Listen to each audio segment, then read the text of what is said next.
Dan pemirsa, faktor cuaca masih menjadi kendala dalam pencarian korban jatuhnya pesawat AirAsia QZ8501 di perairan Teluk Air Hitam dan Laut Jawa. Dan saat ini di sekitar titik lokasi terdapat sekitar 5 kapal dari KRI, Basarnas, dan juga kapal KNKT dan Perhubungan serta kapal asing. Kita ikuti laporan reporter Desi Fitriani dan kameramen Will dan Indrawan berikut ini. Untuk mencari puing dan juga korban dari AirAsia QZ8501 juga dikerahkan tim penyelam dari Basarnas yang saat ini sedang bersiap-siap. Mereka akan dipindahkan dari kapal Purworejo, kapal Basarnas Purworejo ke speedboat atau sea radar, dan kemudian nanti akan dibawa atau digabung dengan aparat lainnya ke kapal Banda Aceh. Pemindahan 4 penyelam ke kapal Banda Aceh berlangsung selama 4 jam di lokasi penyisiran 3 derajat 54 menit 70 detik lintang selatan dan 110 derajat 31 menit 94 detik bujur timur. Di lokasi ini terlihat 3 kapal yang tengah juga melakukan penyisiran atau pencarian korban jatuhnya pesawat AirAsia QZ8501 seperti kapal MG G Survey dan juga KRI Banda Aceh serta KRI Hasanuddin.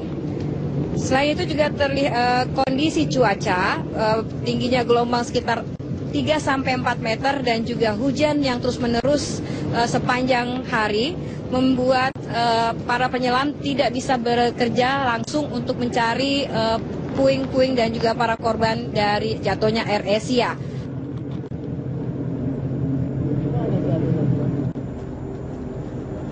Rencananya 4 penyelam yang dipindahkan dari kapal Purworejo Basarnas ini akan bergabung dengan penyelam lainnya seperti penyelam Denjaka dan Kopaska di kapal Banda Aceh untuk bersama-sama melakukan penyelaman lebih lanjut. Tetapi selang 1 jam kemudian misi penyelaman dibatalkan karena cuaca buruk, dan juga kami mendapatkan informasi bahwa KRI Banda Aceh akan bertolak ke Semarang.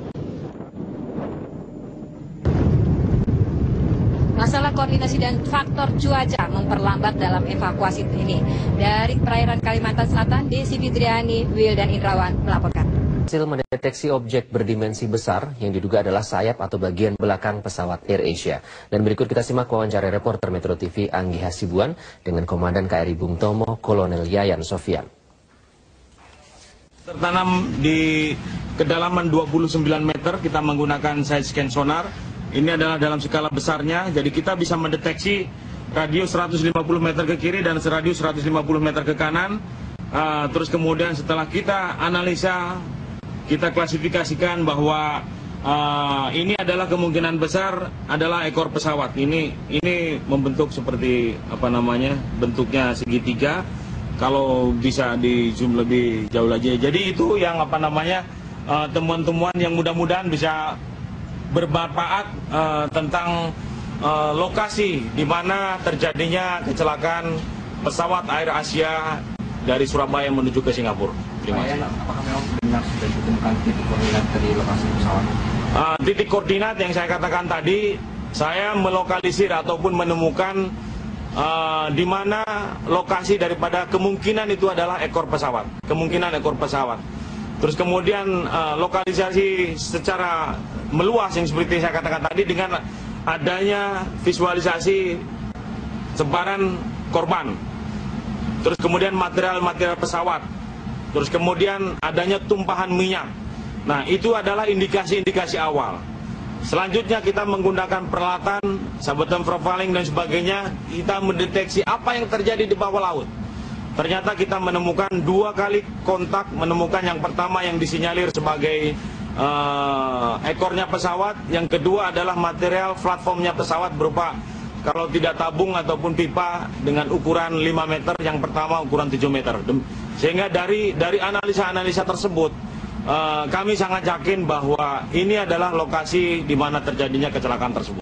Setelah berhasil diidentifikasi, jenazah pramugara AirAsia Wismoyo Ari Prambudi langsung diterbangkan ke Klaten, Jawa Tengah. Wismoyo Ari Prambudi merupakan salah satu dari 3 jenazah yang berhasil diidentifikasi tim DVI Polda Jawa Timur pada Minggu 4 Januari. Jenazah pramugara AirAsia Wismoyo Ari Prambudi tiba di Bandara Adi Sumarmo, Solo pada hari Minggu 4 Januari jam 7 malam. Setelah dikeluarkan dari kargo pesawat, jenazah Wismoyo Ari Prambudi langsung dimasukkan ke mobil ambulans dan dibawa ke rumah duka di Kampung Jetaklor, Kelurahan Barenglor, Kecamatan Klaten Utara, Klaten. Sebelumnya Wismoyo Ari Prambudi merupakan jenazah ke-18 yang ditemukan tim SAR gabungan. Pramugara AirAsia ini berhasil diidentifikasi setelah ditemukan kesamaan bentuk gigi dan sidik jari antara data antemortem dan postmortem. Rencananya Wismoyo Ari Prambudi akan dimakamkan di tempat pemakaman umum Kelurahan Barenglor jam 10 pagi ini.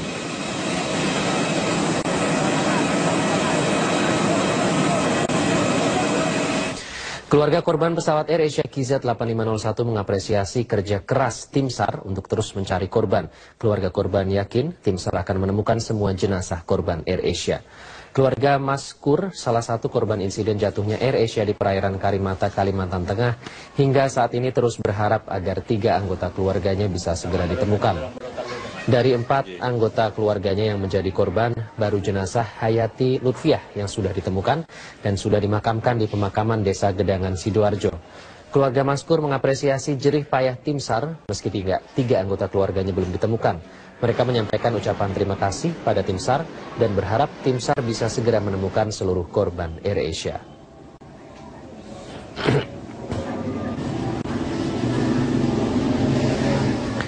Loket penjualan tiket AirAsia di Bandara Juanda Sidoarjo, Jawa Timur mulai melayani pengembalian uang atau refund dari calon penumpang yang membatalkan penerbangan mereka.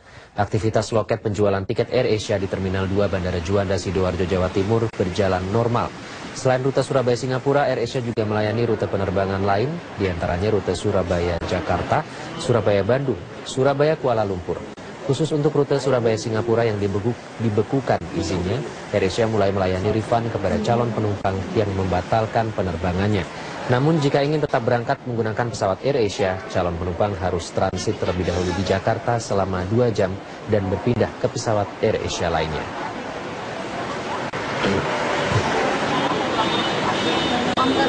Ini masuk sekarang boleh?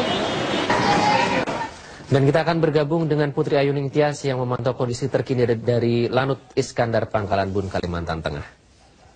Putri, bagaimana pergerakan tim pencari pagi ini dan dari informasi yang Anda himpun, apakah cuaca kondusif untuk proses evakuasi? Iqbal, sekitar setengah jam yang lalu briefing pagi baru selesai dilakukan. Briefing dilakukan di lapangan udara Iskandar, Pangkalan Bun. Ini memang khusus untuk pencarian jalur udara.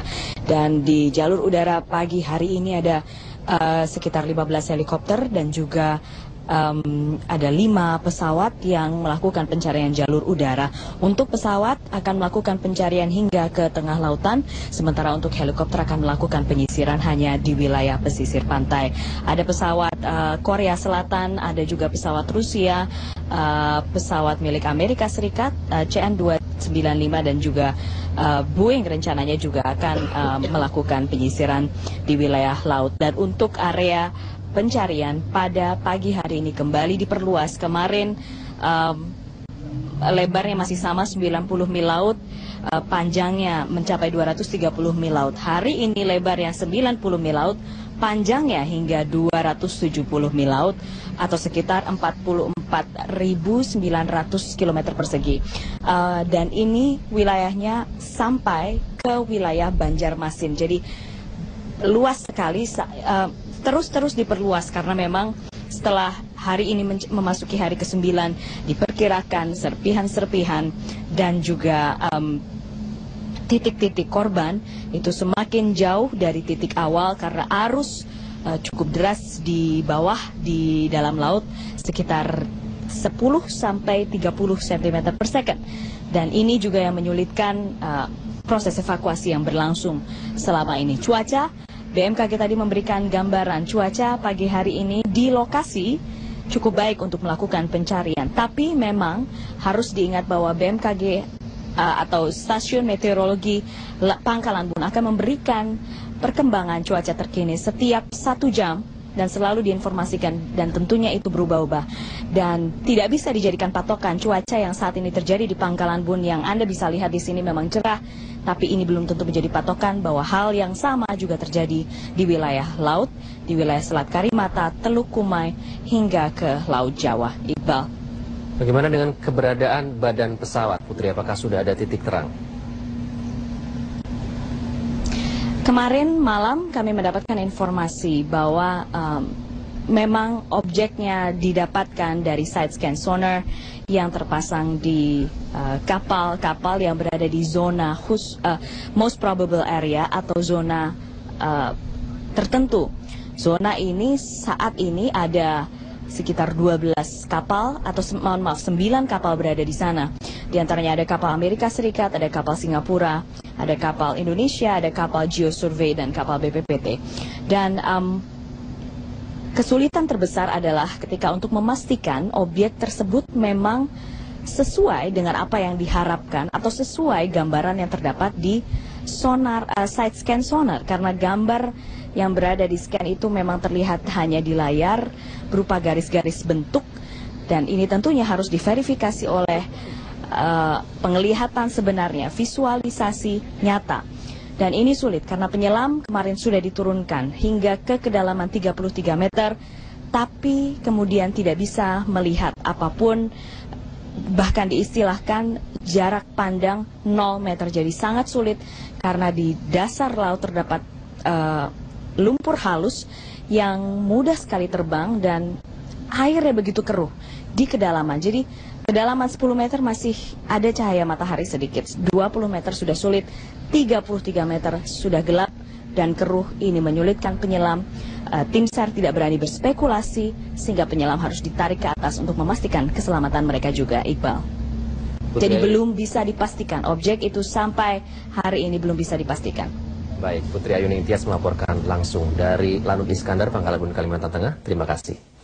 Dan kini kita akan langsung menuju ke rekan Rahel Marimbun yang saat ini ada di Pelabuhan Kumai, Kalimantan Tengah. Rahel, bagaimana perkembangan terakhir dari proses pencarian dari tim di Pelabuhan Kumai di sana?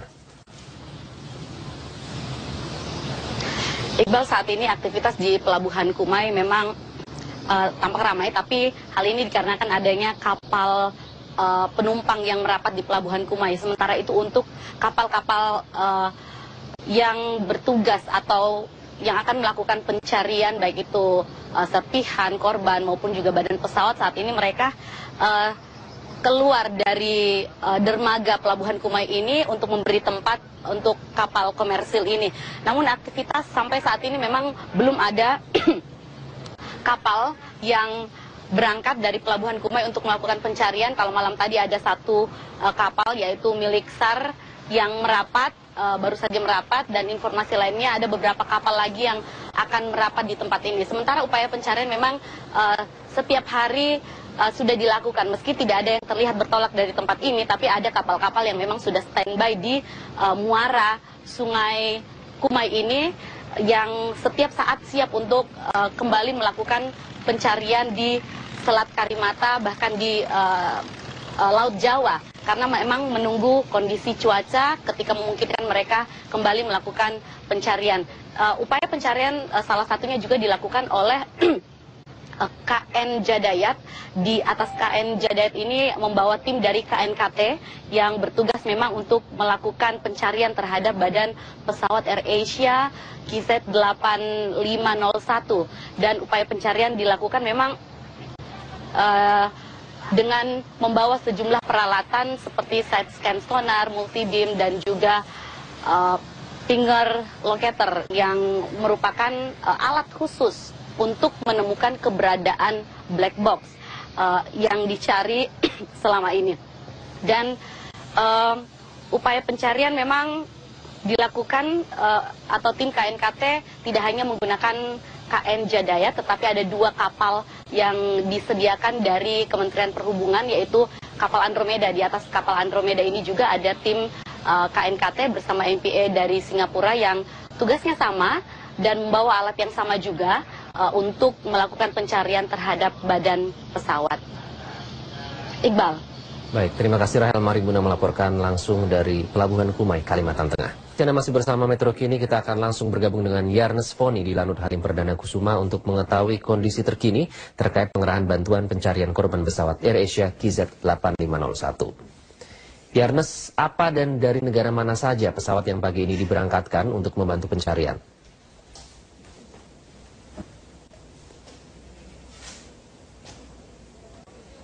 pesawat baik dari Korea dan juga Rusia. Untuk Korea sendiri rencananya akan diberangkatkan pada pukul 9, yakni Patricia Orion, yakni pesawat patroli dari Korea, di mana rencananya akan berada 7 jam dan juga akan mengisi di daerah sekitar pesisir dari utara dari Pangkalan Bun ini, dengan tujuan adalah untuk mencari bangkai-bangkai pesawat ataupun mencari para korban. Dan selain itu, pada pukul 10 juga rencananya adalah pesawat dari Rusia, yakni pesawat amfibi Benev 200, yang rencananya juga akan sama saja mencari korban dan juga mencari puing-puing dari Air Asia tersebut. Dengan alat untuk yang pesawat Rusia ini punya alat deteksi selatan, sonars jam, dan rencananya akan berangkat pada pukul 10 pagi dan menyisir di daerah selatan dari Pangkalan Bun ini. Dan pesawat-pesawat ini memang setiap hari rencananya memang selalu pergi ke daerah sana untuk mencari puing-puing dan juga korban. Dan rencananya memang hanya berada sekitar di landasan saja atau berada di atas saja, namun tidak berada ke terminal. Dan selain itu, Iqbal, ada juga pesawat TNI AU yang juga akan kembali menyisir di daerah Pangkalan Bun tersebut. Iqbal. Ernest, listrik di Landas Macu Halim kemarin sempat padam. Apakah pihak Lanut sudah menyiapkan antisipasi untuk aktivitas hari ini? Iqbal, sebenarnya untuk runway sendiri ada lampunya memang mati, tapi sewaktu itu bukan di daerah Halim Perdana Kusuma, namun di bandara komersil atau bandara reguler Halim Perdana Kusuma, di mana pada Sabtu malam diakibatkan hujan yang deras, lampu dari bandara Pacu tersebut, landasan tersebut memang sempat mati dan juga membuat beberapa penerbangan akhirnya dibatalkan. Dan selain itu juga sejak hari Minggu sudah kembali normal, dan juga kami tadi sempat melihat bahwa banyak juga penumpang yang hari ini kembali menggunakan aktivitas atau beraktivitas menggunakan pesawat dari bandara reguler Halim Perdana Kusuma. Inilah petikan wawancara salah satu pengurus dari Bapak Ibu Astono yang tadi menyatakan bahwa saat ini telah normal kembali sejak hari Minggu pada pukul 1 dini hari. Ya, Iqbal? Baik, terima kasih Ernest Poni melaporkan langsung dari Lanut Halim Perdana Kusuma, Jakarta.